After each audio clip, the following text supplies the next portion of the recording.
last in the series of book talks that we're doing in collaboration with the Bull's Head. As some of you know, the Bull's Head is a very good partner with us in presenting the authors that we selected, and we've been very fortunate today to be able to bring someone that we've been following over the last year, and he graciously agreed to come and be with us today. So we're very happy about that.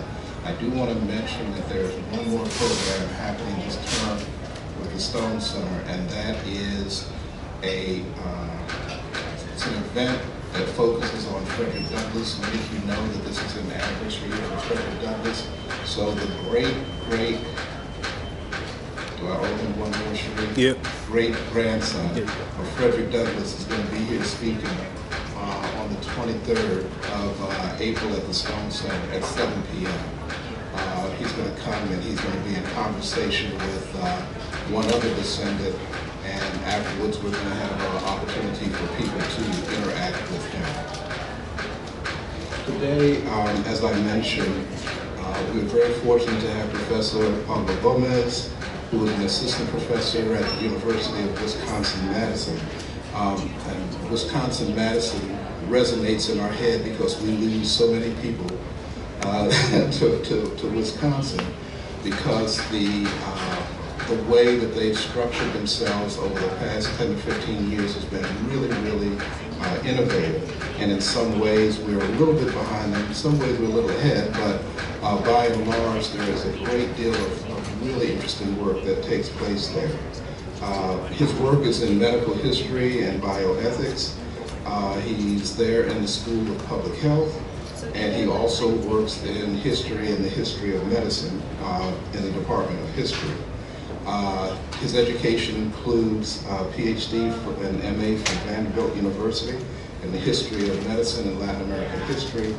He also is an orthopedic surgeon from Pontificia Universidad Javeriana, Bogota. See, this is always problematic for me because my Spanish is only slightly worse than my English, so it does not necessarily already show. But he also has an MD from CES University in Medellin, from Colombia. That goes back to 1994. So one of the things that he's demonstrated for us, something that I've always believed, is that oftentimes some of the folks who become the best in the world of humanities are those that come out of backgrounds that come out of the sciences. Because when you find someone who can meld those elements together and do it well, we always have a wonderful, wonderful reward. His work examines the history of health and corporeality in the early modern world, with particular focus on Latin America and the Caribbean, the African diaspora, and more generally the Iberian and Black Atlantic worlds. His book, The Experiential Caribbean, Creating Knowledge and Healing in the Early Modern Atlantic, out of UNC Chapel Hill Press, of course, explores belief-making and the creation of evidence around the human body and the natural world in the early modern Caribbean.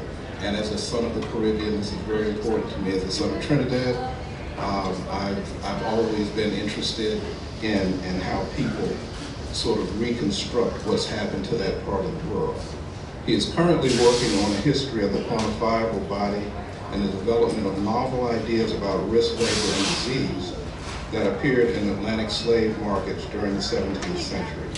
He is also part of the digital archival preservation project in Colombia, Cuba, and Brazil, and that is of particular importance to us here. As many of you know, next year we begin a year-long observance of 1619, that sort of 400th anniversary of the arrival of enslaved individuals in English America. Let's be very clear about that.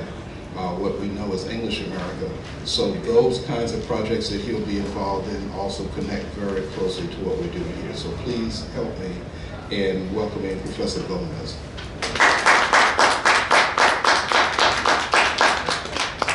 All right. How's everybody doing? Thank you so much for coming to this beautiful afternoon. Coming from Madison, trust me, it was snowing yesterday, so this is really, really nice. Well, thank you very much, Professor Dorn, for the generous introduction and for the invitation to come here. Is everybody hearing me well, by the way? This is okay. It's really a privilege being here in Chapel Hill. My gratitude too to the Bullhead Bookshop for hosting the event, and to Sharif for organizing the visit, for picking me up, and for setting all this. So I'm very much looking forward to the conversation. I'm going to try to talk for 30 minutes or so we can have some time for questions and comments. I'm going to start by reflecting on the year that has passed since the book appeared. They say that books live lives of their own, that sometimes they behave and then you just go with them and companions picking up accolades, and sometimes they misbehave, so you have to go and kind of defend them. But it's not often said, and it is true that books do live these lives within specific historical circumstances. Being an early modern historian, I've been always very aware of preoccupied with being faithful to the landworks of the people that I work with, the people that I examine. The inhabitants of the experiential Caribbean are mostly people of African descent, living as slaves.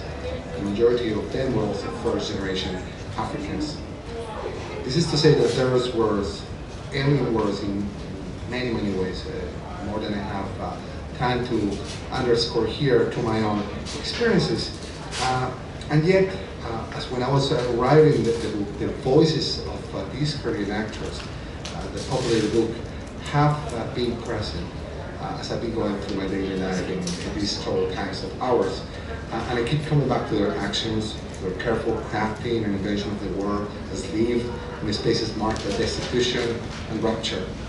So their continuous presence in at least at times inspiring, times troubling, but it's always grounding and productive. So the many lives of the Mojanes of the Caribe Profundo, the deep Caribbean, remains generic. So when I started working in my book, it became clear to me that in order to be faithful to these histories of ingenuity and discovery, I need to write a history not only about how these spaces were narrated from the outside, but how they were experienced from within. So the history of people like Francisco Mandinga, Leonardo Sape, Diego Lopez, Bernardo Macaya was one of torrential creativity. One that did not depend on the usual trappings of encounter, hybridity, or mestizajes, or those of catastrophe and erasure, just in a few of the usual traps that we historians use to tell those stories. So their histories, more than anything else, are profoundly humbling. And I always wonder, how did these people create these rich life worlds out of the violent conditions of Atlantic slavery? How did they persist and build and stay with the trouble of their times? How they refused to be consumed by a world that was designed to do precisely that? So historians have mostly engaged the Caribbean as a sort of tabula rasa, that early Caribbean of the 17th century.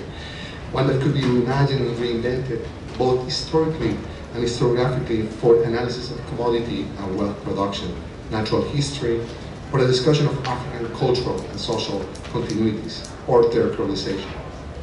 In histories of science and medicine, the Caribbean appears as a place of collection, of tasting, a place of colonial position, and for development of most of those most famously racialized notions of science. Its inhabitants appear as collectors, unwitting test subjects, or as obscure carriers of forgotten knowledges absorbed in Euro-American sources. These works, based on particular archival and epistemological traditions of European origin, transcribe the rightful histories, the rightful language of historical research within those specific analytical frameworks. So, in other words, the histories of the people that I describe in my book have appeared in most histories of science and medicine as reactions only to those large, truthful histories of the mature world of the region.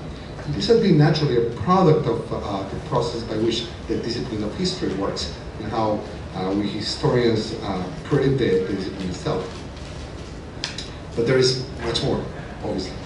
So in the experiential Caribbean, I argue that there are different ways to look at these spaces of knowledge production in the early modern Atlantic and that there are indeed rich sources that closely describes belief, idea, languages, and strategies for creating knowledge that the people from the Caribbean used. So these are not histories that appear in the treatises of natural historians or correspondence related to 18th century plantation or commercial enterprises. The histories of material value creation and value I examine in my book, I believe, allow for a more even and broad examination of evidence related to Black Caribbean technologies and practices of classification of nature. I think that these practices and these technologies in the 17th century are clearly on the same level that those of European nosologies and pharmacopoeias or histories of cartography and plantation technologies. It's important to recognize that an even spaced epistemological exchange to which we are very much used today, something that simply did not exist in the 17th century. So focusing on knowledge making as a form of value creation opens up archives, languages, and methodologies, and I'll be happy to talk about this more in the Q&A. This is not a question of ontological othering, but of romanticizing material and social objection, a dangerous tactic that reifies exoticism and the hard interrogations that these histories outside Euro-America pose. It is instead a model of reflecting on the specific purposes of the larger type of practices that we can examine as being described in histories of knowledge about the real material world. So the histories of people like Domingo de la Ascensión and Leonor Angola force, I believe, a recognition of the limitations of positivist, determinist, dualistic models of scholarship.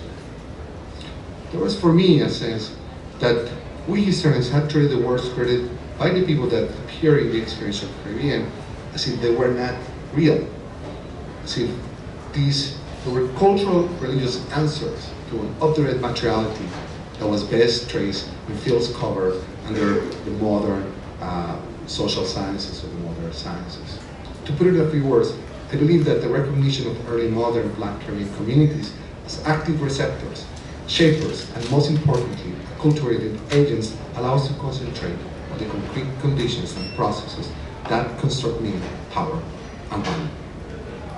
So, in the rest of my time, I'm going to introduce you a handful of the 106 Black knowledge makers that populate my book.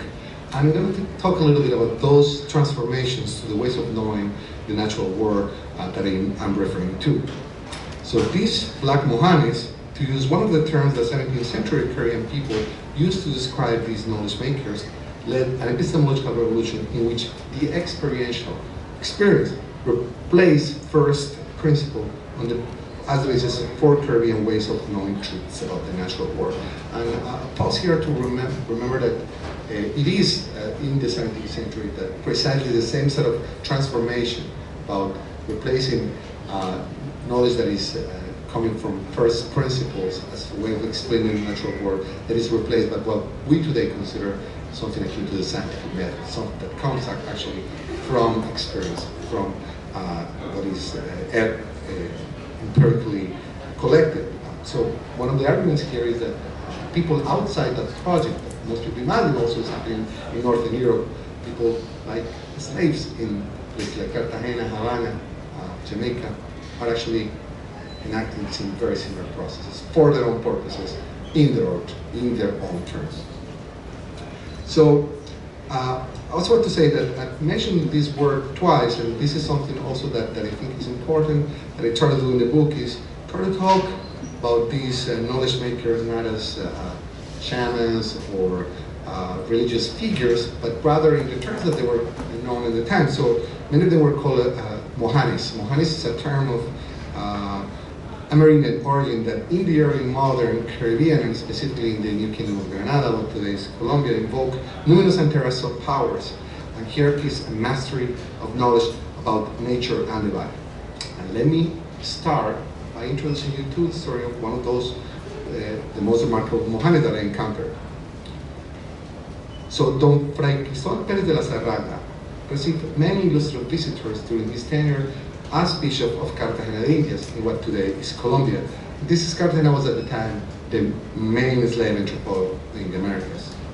None of them, however, were quite like Paula de Guius, a woman who visited the bishop on almost daily basis over the course of several months in 1649. Each time she visited, de Glus made her journey to the bishop's house, borne aloft by littered bearers, even though she lived only a few blocks away. De Glus had been treating Pérez de la Zárraga for multiple health ailments, sometimes staying at the bishop's palace for up to 20 days in a row. 72 years of age, she was one of the most renowned health practitioners in the city, one known as much for her generosity to the poor as for her sumptuous raiment. Indeed, according to one of many outraged reports, that Pedro de Medina Rico, the visiting general inspector of the Spanish Inquisition, sent to his superiors in Madrid, de Glus practiced her healing arts in all quarters of the city, scandalously adorning herself in golden dresses. De Medina Rico thought that even in this city, where he had witnessed all sorts of unorthodox arrangements, this was rather excessive.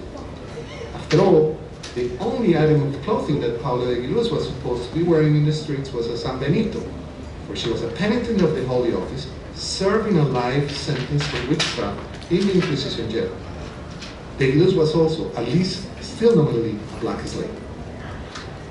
The case of Pablo de Glus and Bishop Pérez de la Zárraga is, at least on record, an exceptional one. There are not many documented examples of members of the 17th century Spanish ecclesiastical aristocracy resorting to unlicensed black ritual practitioners in the Caribbean or elsewhere. Yet, it would be a mistake to imagine this situation to be an aberration, an anomaly in an otherwise highly structured and stratified healthcare market, or a place where people of African descent use rights related to the body only to resist oppression, slavery, sanitism, or for the reinvention of African morals. Unlike historical scenarios at the center of most of these histories of black healers in the Atlantic, that early Caribbean was a place where black healers found that their rights and languages would be unintelligible to most inhabitants of this place and clients, where the best course of action was not recreation of West or West Central African cultures of healing. Plantation life did not define yet the existence of people of African descent in the Caribbean. Some of these healers were first-generation Africans, but others were born in Europe, and the majority, as a matter of fact, in Caribbean locales. Some were slaves, others were slave owners.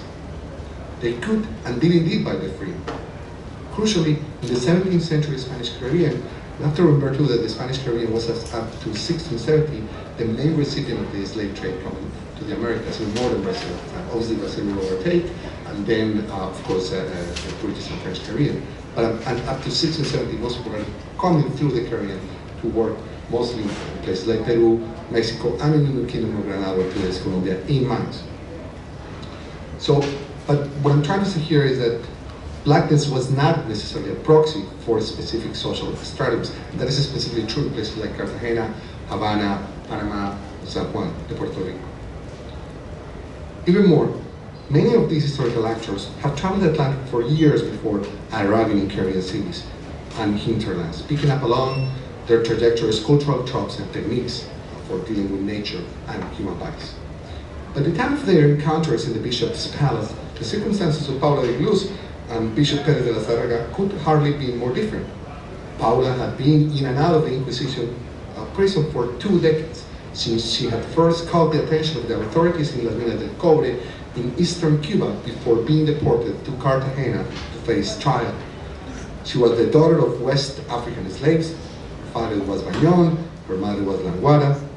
De Glus had been a slave herself for most of her life, in different Caribbean cities like Santo Domingo in Hispaniola, where she was born, in San Juan de Puerto Rico, in Santiago de Cuba, in Eastern Cuba, and in Havana.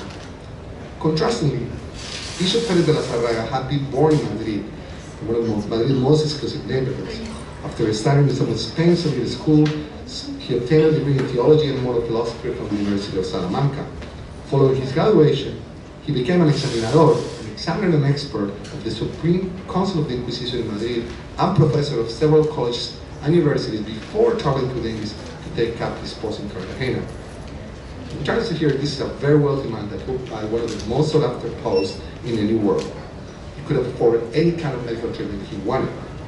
Why then did he choose Pablo de Glus? What type of cultural and intellectual space did they need? How do they explain the continuing trust that Pérez de la Zárraga placed in Pablo's administrations? Remember that this was not just one visit. This is the person that basically accompanied him through the last months of his life. And obviously in public view, right? Like this is the that is clear. This was not a matter of desperate last resort for the bishop.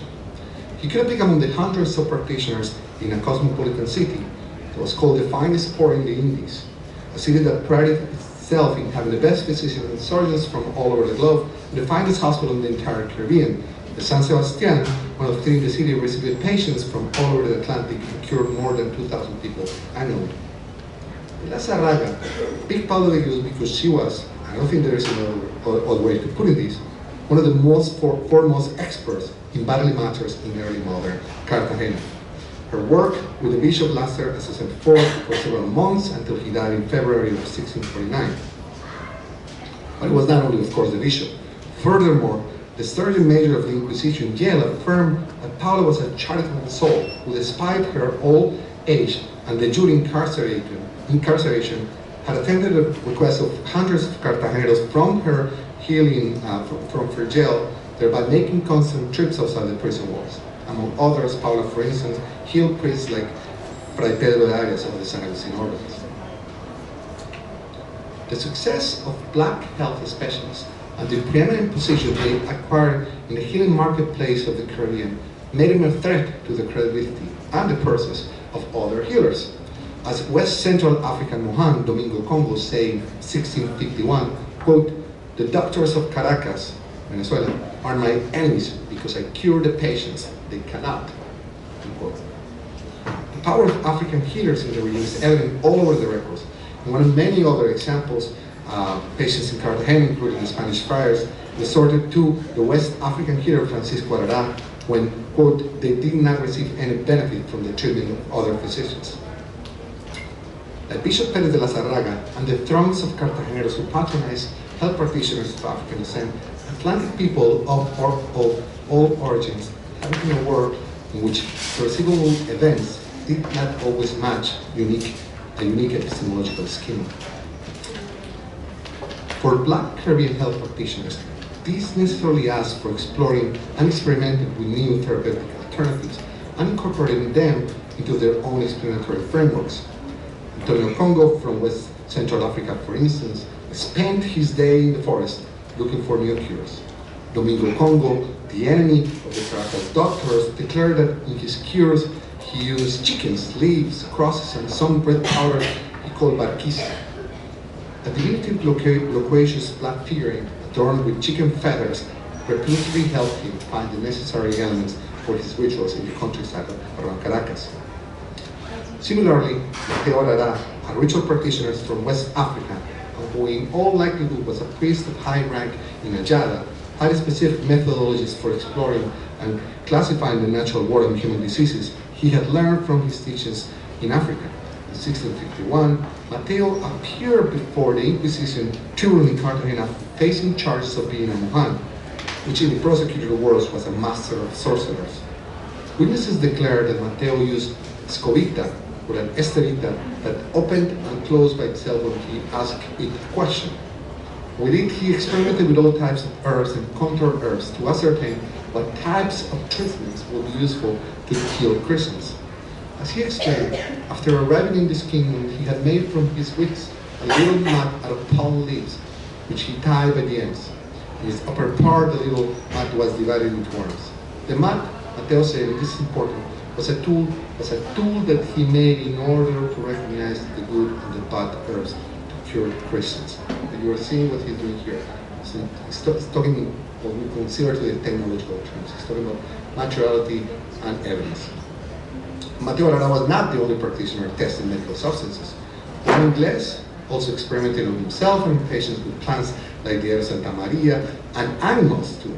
He also performed animal experimentation, animals that he found in Cartagena countryside. In 1689, he declared that a colleague gave him, quote, several elements against poison, and several roots and bird feathers that he tried on an animal. Juan Diaz, another free black born in the island of Madeira, also experimented with medical substances, with treatments that he tried on himself for the same kind of pains that his patients suffered, And this sort of self-experimentation is another kind of narrative that is closely associated with the emergence of biomedicine in the 19th century, with heroic doctors treating himself or testing the treatments of themselves. But again, this is happening several centuries later, very different spaces. Among the roots and plants discovered and experimented by 17th century Black Caribbean specialists and recorded by Spanish scribes during their trials, in many cases after the intervention of African translators, and I'll be happy to talk about the sources too later, are Tehuera, Agragua, Guano, Granjo, Carcoma, Orejón, Pullón, Escobilla, Tuata, Callaya, Patailla, and many others. Besides these plants that I have not been able to correlate in contemporary taxonomies, I have found descriptions of Black leader usages of tobacco, achote, lulos, palm hearts, and bottle gourds, which could be found both in Africa and in the Caribbean. These plants, however, did not uniquely, or mostly as a matter of fact, function on the basis of anachronistic explanations related to the otherizing label of ethnobotany. And I will be happy to talk about the problems that I receive also in this labeling with some of these tools as ethnobotanical. Their power resided elsewhere. By the end of the 17th century, Caribbean ritual practitioners of African descent had developed ways of understanding the natural world that were clearly based on experiential procedures that they devised in epistemological spaces outside of those European-led projects that I explained before.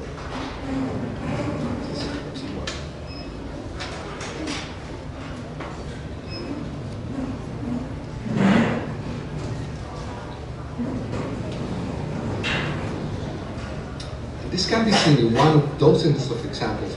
In the case of the slave Juan Alomera, who appeared before the Cartagena's Inquisition in 1696. He was from Mozambique on the east coast of sub-Saharan Africa. When examined by inquisitors, Juan did not know how to cross himself or recite Catholic prayers. He also did not know how to read or write. This is something that was common in terms of these spaces that have been usually thought of as Catholic in nature, or in which Catholicism occupies an important space. Most of these practitioners, when they appear in front of the Inquisition, did not know the basis of Catholic practices. Juan officially worked as a muleteer and was over 40 years of age when, on October 3rd of 1696, he was capturing his master's farm.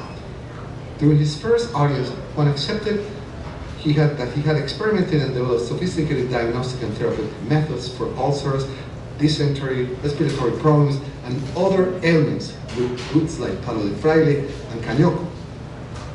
Inquisitors interrogated Juan about the nature of his cures, drugs, and procedures.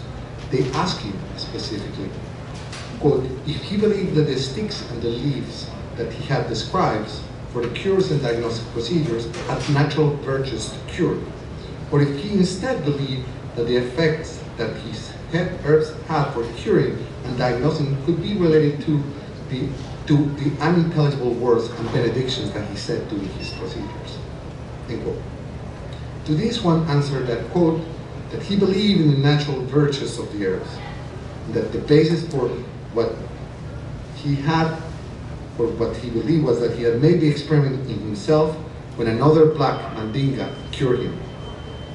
The inquisitors retorted that such a thing was impossible, for the stick, roots, and leaves did not have natural virtues to preserve from spells, because the natural virtue could only be understood as the actual action of healing and produce an effect that depended on another principle. And they were referring here to European specific ideas about healing based on Hellenic notions, or kind of pervasive at the time.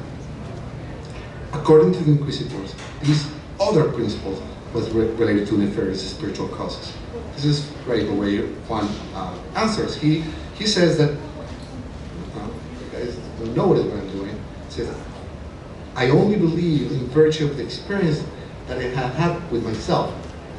He said that because of this, he knew that said sticks, branches, roots, leaves, and powders had virtue to heal any other person with the same circumstances, because they will have the virtue to excuse and preserve from said spells. And this is also fascinating because he's talking about the universality of human bodies in a time when all physicians, this is way before biomedicine emerges, people thought about individual bodies as being the center, that is dual explanation, to have balances of your humors with the environment. That he's arguing here, but will become increasingly clear throughout the 18th century, that there are possibilities for classifying disease and treatments as related to universal values. So that this is another thing that I found fascinating. He reiterated that he has used his cures because as it has been helpful to him, they should be helpful to others. So here is this slave, Juan Alomera, muleteer, standing in front of this terrifying institution that was designed to maintain the old order and to protect specific hierarchies of knowledge. And in it, he articulated the revolutionary principles behind these new Caribbean ways of knowing the world. He made clear, as hundreds of his peers did in similar testimonies, that he believed that the power of his cures and diagnosis resided in the experiential efficacy that they had. Furthermore, he contended that the only valuable path of knowledge was that which stems from experience.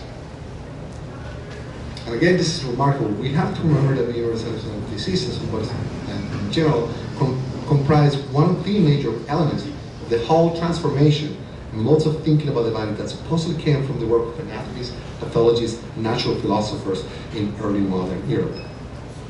As it is the case with Alomera's histories, one of the things that struck me the most as I started working with the sources from which the experiential Caribbean emerged, and as I immersed myself in that work, was the detailed level of felt experiences that they conveyed. They provided details that in their seeming mundanity revealed so much about how people in the early modern world understood and dealt with life. And I say this because I did not frame the experiential Caribbean as a book about the history of religious practices. And this is odd, given that the book is not only grounded in ecclesiastical records, but given that the histories that it contains emerge from the cracks of the vigilance of precisely the religious and political orthodoxy, and furthermore, that it's a book populated and fueled by immaterial forces and its human allies. But the point here is that my historical actors did not think of what they were doing as quote-unquote religious as we understand it. Right? And what I mean by this is that in their interaction with the spiritual world, with their own sense of immanence, was not divorced in the neatly secured spaces under which we tend to study them. That the spiritual world does not exist in a different space from the natural world. Religion is an analytical tool, invokes specific epistemological spaces that are organized, again, around categories that are apposite for analysis of survival or correlation, that are focused on the apparently commensurable frameworks that are not faithful to the dynamics that proceed in these records. In addition, by invoking religion, the analysis moves toward a realm that, again, seems to be outside the very materiality of the world. This, of course, has nothing to do with any views on my part that ideas and practices related to the spiritual world do not have material effects. Rather, they reflect a preoccupation with the stages characterization of material and societal development that in its structuralism seems to divorce the world of the others that these Black Caribbean ritual practitioners should be in from the world of history, from that secular West, empirical and rational. And let me conclude by stating that I hope that the kinds of improvised commonality rooted in the body that I examined in the book can also, I hope that they can also make a methodological contribution for how we think about religion and politics in the Caribbean. This is that the histories in the experiential Caribbean point out to how the realms of Black Caribbean religion and politics were produced primarily through embodied practices. The elements, radical claims, practices, and technologies of the Mohammedans of the Caribbean were powerful ways to engage in, similarly to the Maroon pharmacopoeias that I didn't have time to describe today, with the political worlds of their times. I believe this is crucial. The social, the political, the world that exists in the end is so independent of the flesh and its possibilities. Agency, creativity, power, resistance, belief are all, of course, historically situated, but they're also corporally located. And here I come back to what I started today, the continued resonances of the histories of Caribbean Mohammedans. For it is in the modeling of each other's experiences where historical actors of all kinds have labored for creating social norms, structures, and ways of explaining a world whose final truths remain, as always, ultimately inaccessible and for which explanations will always remain partial, including our modern Western scientific explanations. I'm sure I don't need to remind anybody here that the final consequences and sustainability of the economic, social, and political religious structures are ultimately measured in bodily suffering or sustenance. Thus, the terms that we use to tell this history carry with them not only intangible hierarchies and immediate references to obscure discourses and epistemes, but also a physically felt history of violence. In other words, this is not only a technical discussion of history or historians, or a matter of epistemological intervention, but also, I think, a recognition of the embodied politics and violence involved in historical writing. What is valued as facts is forged not only by discourse, but also by these harder to get at embodied practices. When focusing on what historical actors define, how historical actors define their experience realities, we can identify a complexity that does not fit well with comfortable models of method continuity or genealogical similarity tracing. Like Mohammad's positions of power of the natural world were based on a new way of creating hierarchies and control over nature that was rooted in making visible, tangible, and sensible their own reality. So, it was in the Sierra de Maria Mountains, the town of Nuestra Señora de la Ascensión, the Jaureles Plaza in Cartagena, in Tolu, where the fragile certainties of the New World were birthed. Caribbean ritual specialists defined not only the word that could be experienced, but invented as indeed a powerful and lasting way of dealing with it. The cosmopolitan black bodies of the early modern Colombian Caribbean created realities that, despite their transitory nature, cemented a materiality that was novel, mobile, and powerful. Nimble and projective, circulating creativity, early modern black ways of knowing shaped the new powerful facts of the new world that flowed through the material anonymous landscapes of the Caribbean Profundo. Thank you very much.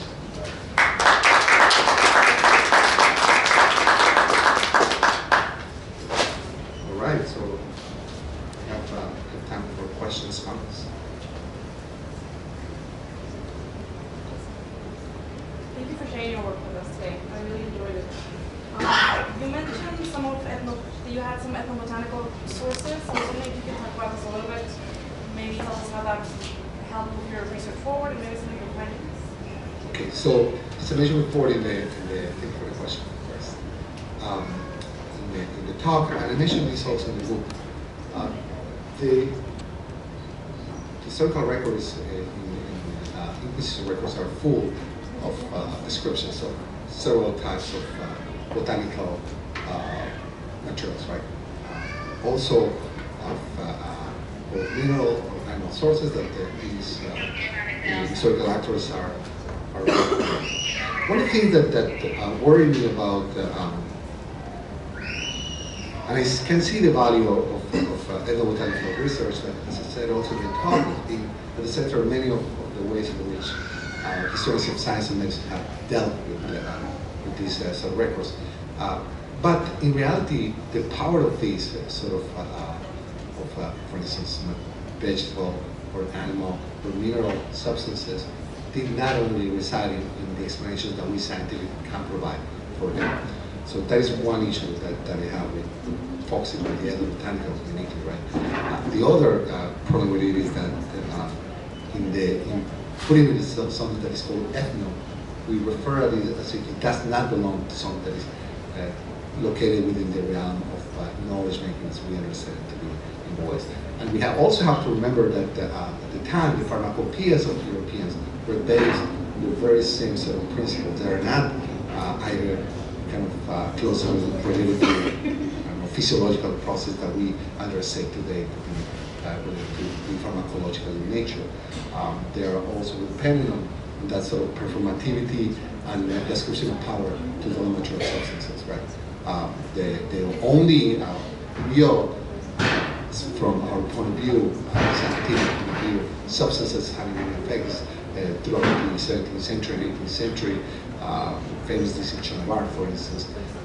We don't even know if they would have worked in our terms with the conditions in which they were, for instance, deployed. So just to have that balance also in our minds as we think about why and how these histories matters, right? It's not that it's a history of exploration, it's a history of discovery, but it kind of walks outside grounds that are not uniquely definable by ethnobotanists or ethnopharmacologists. Do you have a question? I do. So in your experience with like archiving, going through these histories, did you find difficulty finding like women as like these health practitioners? You gave an example of one where like it was that hard for you, or how common it was. Thank you. That's a great question, because it is difficult. And the interesting thing about this is that these spaces were also different from how we imagine the world, Black women in that work. Cartagena, for instance, was a space that was most of the population of African descent was actually at least the first decades of the 17th century were female. They stay in the city, they own their own hostels, they own their own restaurants, and as people like Pablo F, some of the most powerful practitioners, and yet they do not appear in the records as much as male practitioners. There are several reasons for that. I think the most prominent is the type of things that the record makers thought of as threatening, right? I mean, if these practices started happening in spaces that are not as public, or are kind of, I'm not going to say mask or camouflage, but that they're performed in spaces that are not perceived as that are not threatening to the power of those hierarchies, right? Like, so many of them, so for instance, some of the most important conspiraciones de brujas, which is conspiracies of Cartagena, basically describe many of these practices within a specific framework that is very patronizing. And it was not very helpful for me, because even though they probably were the majority of the people practicing, the ways in which they are described is exactly how you would describe on a European wage, which is not exactly, which is not what is happening, we know, on the ground, but it's the easy way in which Europeans and Spaniards have to describe their practices. So for me, it was very important to kind of highlight the case of Pablo F, because it is exceptional in the sense that it does figure, and we have a lot of information. The only thing that I will say is that we also have many Black women being political leaders in many of the Maroon settlements. This is also a matter of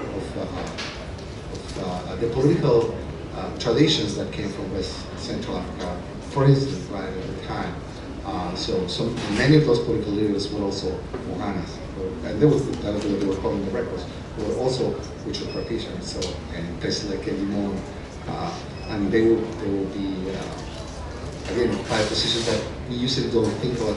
We were thinking of Black women in that space. So the parallel with 17th and 18th century empiricism in Europe is striking. And you mentioned in your talk, could you tell us a little bit more about that parallel, whether it's the same forces driving those, or purely coincidental? Could you tell us a little bit more about European empiricism and this early Caribbean empiricism? I understand the question. You are talking about the ways in which there are, you are talking experiments, that was you said, okay. I'm sorry, I understood it, imprisonment, and I thought like maybe they're experimentation. Certainly so. One of the things that it was very important for me here is that I did not want to make these, you know, I don't think this history is important only because, oh, it is science, or it looks like science, right?